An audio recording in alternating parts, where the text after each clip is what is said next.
21,04,000च्या Caesar आहे cash आणि 14,78,000 किमतीच्या हातभट्टी आणि 58,000 किमतीचे जे रसायन आहे ते नाश केलेले आहे. ते हातभट्टी गुन्हे दाखल करून जप्त करण्यात आलेले आहेत.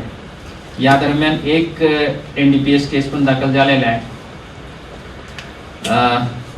ऑल आउट ऑपरेशन्स दरम्यान 4 कोयता, सत्तूर, तलवार वगैरे जे जप्त केलेले आहे त्याच्या टोटल किमती आहे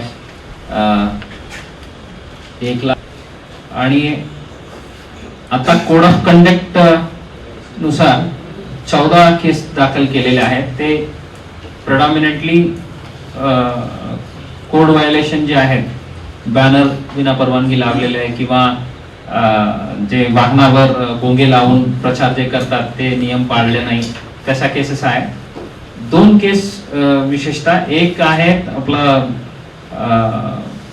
मतदारांना ब्राईब करण्याचा प्रयत्न करण्याबद्दल काल रात्री गुन्हे दाखल केलेले आहेत एक MIDC ला.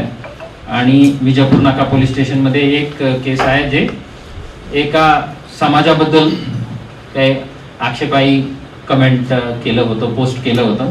अशा 2 व्यतिरिक्त बाकी केसेस सर्व कोड व्हायोलेशनचे केसेस आहेत. त्याचा पण तपास आता चालू आहे.